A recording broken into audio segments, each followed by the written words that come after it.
Новосибирск – столица Сибири и один из важнейших научных и образовательных центров России. Новосибирский академгородок расположен в Советском районе города. На его территории 38 высших учебных заведений.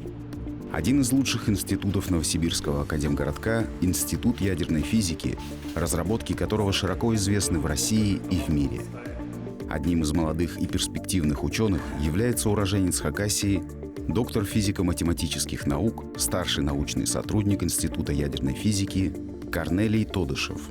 Наш институт уникален тем, что такого рода исследования в России ведутся только в нашем институте. Других работ с таким же временем, которое тратится, и с таким же трудочасами, сколько людей задействовано в России, не ведется. Все остальные установки по изучению электрон-позитронных столкновений, они за границей. Корнелий Тодышев занимается исследованием физики элементарных частиц. За эти исследования в 2012 году он был удостоен премии президента Российской Федерации в области науки и инноваций для молодых ученых. В Академгородке находится единственный в стране ускорительный комплекс. Чтобы увидеть его, необходимо пройти по подвальным лабиринтам прямо в сердце института. Но сначала центр сбора информации. Это помещение называется Машзал. Здесь находятся платы считывания, то есть сюда идет считывание информации с детектора. Сам детектор находится метров 30 от нас, там за стеной, мы туда попадем.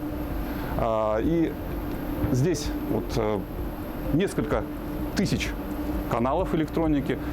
Вся информация попадает сначала на платы, так называемая клюква, эти большие стойки, а затем попадает в центральное считывающее устройство, располагающееся в стойках камок, так называемых. Это стандарт камок, он широко использовался и до сих пор используется не только в ядерной физике, но и в других экспериментах по физике.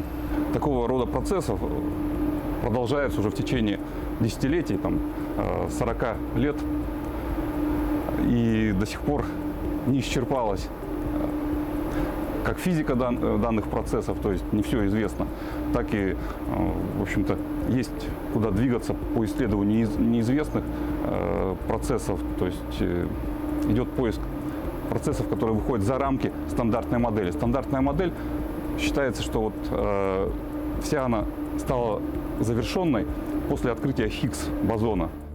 Дальше мы подходим к самому ускорительному комплексу.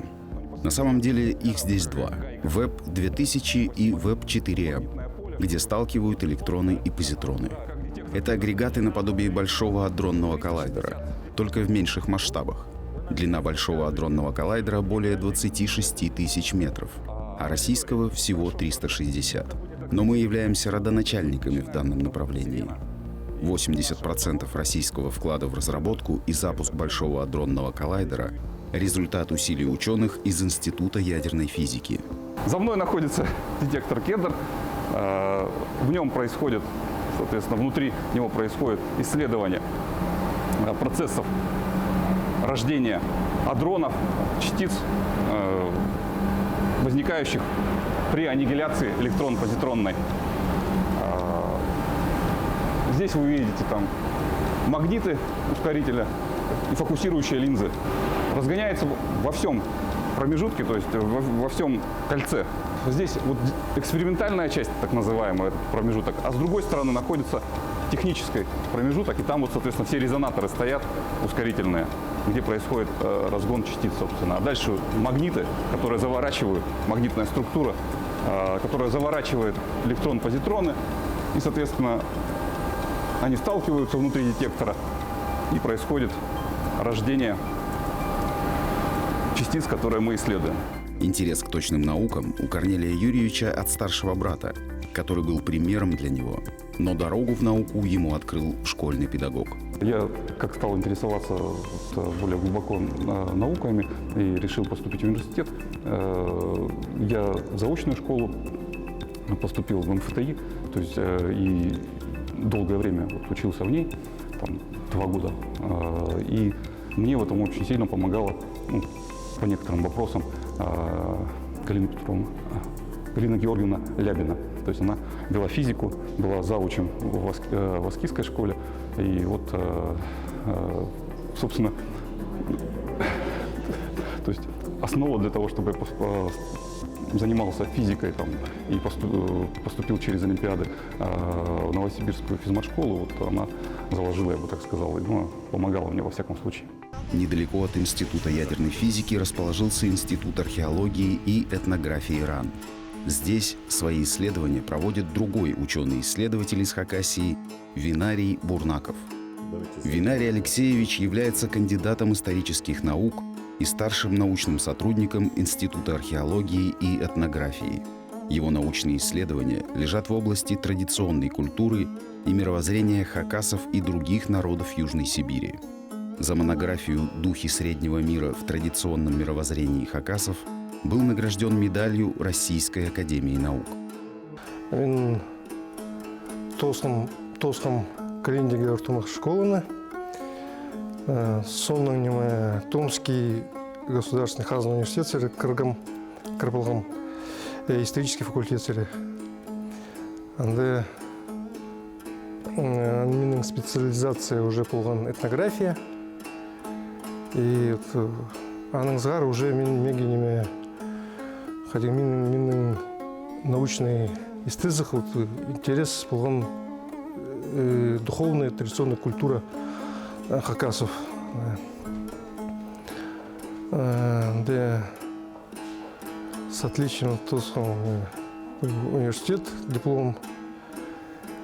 Сонный научный руководитель болған улуг ученый, саблых ученый Галина Ивановна Пелих, саблых этнограф, основательница Сибирской школы этнографии. Вот у мегенеме рекомендация перген аспирантураға шукарга. Сонның аспирантура пер карбалам Институт археологии и этнографии. А мында уже менің научный устав же Гемуев Измаил Мухович болған. Тема диссертации болған «Духи среднего мира в традиционном мировоззрении хакасов». Научный эстезах менің тем традиционное мировоззрение, фольклор. В Институте химической кинетики и горения трудятся сразу два ученых, чьи родители приехали из Хакасии. Алексей Чечинин, доктор физико-математических наук, гумбольский стипендиат, старший научный сотрудник, является сыном первого хакасского доктора технических наук Иннокентия Софьяновича Чечинина. Он достойный сын своего отца, также является одним из лучших ученых не только в России, но и в мире. Об этом свидетельствует именная стипендия Берлинского университета Гумбольда. Его отец Иннокентий Софьянович Чечинин занимался исследованием геофизики. Он разработал несколько приборов по измерению сейсмических волн, в том числе аппаратуру «Тайга». Был как теоретиком, так и практиком. Умел заряжать своими идеями всех вокруг. Папа, мой папа, это по-настоящему великий человек. Он единственный доктор технических наук из хакасов. Вообще, до сих пор единственный. И он по-настоящему великий человек. Он был и приборист, и математик великолепный. Настолько великолепный, что если бы вот в наши времена по заслугам, он просто наравне с классиками был бы. Просто сейчас не принято. Только академик может быть великим. Папа не был академик.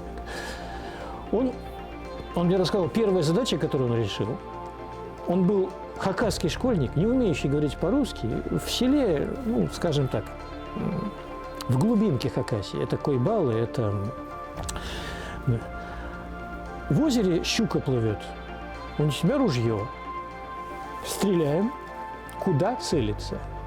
В лаборатории молекулярной динамики и структуры творит потомок рода Черковых Александра Ким. Она проводит опыты на молекулярном уровне, и ее отец Валерий Константинович Черков всю жизнь проработал геологом. Имеет множество наград и благодарностей. Любовь к науке он смог передать дочери. Папа сам любил математику, его мама была математиком.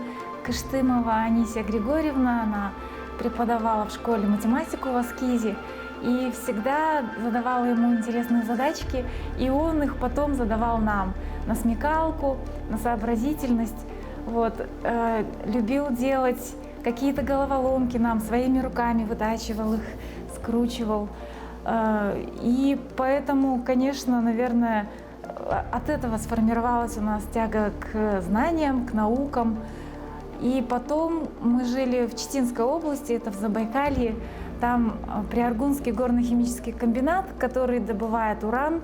И вот там работали мои родители и папа. Он как геолог был туда распределен когда-то после окончания от Иркутского политехнического института, геолого-разведочный факультет. Я сейчас еще старший преподаватель МГУ, преподаю молекулярную динамику и педагог доп. Образования в школе по физике и по химии. Вот. А занимаюсь я, если про то, чем я по науке занимаюсь, компьютерным моделированием разных веществ, растворов, вот, например, клеточных мембран, как через них проходят лекарственные молекулы, какие-нибудь например, против гипертонии. Я также искала информацию про Чирковых, нашла их фотографии в интернетах, так сказать, очень обрадовалась, да, потому что в Минусинской там книге. И вот также у родственников узнала, что Григорий Петрович Чирков вот был женат на Евдокии, которая тоже была княжеского рода, она была Спирина. И у нее, она говорила на английском, у них были гувернанты англичане. Ну, то есть семейство переехало, где-то они должны были жить, и вот их пригласили к ним. Среди хакасских ученых-исследователей необходимо отметить Петра Гавриловича Чаптыкова, заслуженный изобретатель СССР в области цветной металлургии. Всю жизнь проработал на цинковом заводе города Белово Кемеровской области. Прошел путь от простого рабочего до главного инженера. За изобретение и рациональные предложения удостоен золотой и серебряной медалями ВДНХ. Мама с папой оставили достаточно значительный след в истории не только цинкового завода, но и всего города Белово. Они являются почетными жителями города Белово. А в книге, которая была издана к одному из юбилеев города, есть странички, рассказывающие о деятельности, об истории папы с мамой. То есть папа как главного инженера, специалиста Беловского цинкового завода, а мама как хранительница старины, где она как раз показана в национальной одежде о том, что периодически устраивались выставки ее работ. Более того, в Беловском краеведческом музее были сданы ее изделия. Паго, которое она сделала, очень красивое, из бисера, ну и другие изделия. Как и все хакасы, они очень любили свою малую родину и никогда не забывали про нее. Каждый год приезжали в родные места, к родственникам, друзьям. Папа с мамой, они очень-очень любили свою родину, свой народ, свою культуру. У нас очень много было книг по истории Хакасии. Мы постоянно, каждое лето мы обязательно уезжали в Хакасию и там проводили свои каникулы. Мама, как и все настоящие хакасские женщины, она занималась очень много творческим рукоделием. Вышивала национальную одежду, ковры, салфетки, скатерти. И нас к этому приучала, научила этому. Вот этот сигадык, это вышивала я еще когда училась в школе. Мама мне показывала, рассказывала, и мы вместе сшили этот сигадык. Вот этот навык у меня до сих пор сохранился, и я с удовольствием продолжаю вот эти традиции по пошиву традиционной хакасской одежды. Конечно же, родители старались привить эту любовь своим детям. Ведь самое ценное – это семья и родная земля. Но родина там, где ты вырос, где провел свое детство. Поэтому дети остаются уже на своей малой родине. С 90-х даже годов очень плотно занимаюсь хакасским землячеством, а с 2012 года и Хакасским культурным центром в Новосибирске. Поэтому я очень много общаюсь с хакасскими студентами, молодежью, с значимыми людьми, хакасами, которые осели за пределами Хакасии. И, к сожалению, эта тенденция, она очень четко прослеживается. Практически все люди, выезжающие, все хакасы, выезжающие за пределы своей родины, страстно любящие свою родину, старающиеся всячески поддерживать и сохранить знания о культуре, истории Хакасии среди своих детей. Но, тем не менее, дети эти корни теряют. То есть самоидентичность вот эта, она теряется навсегда.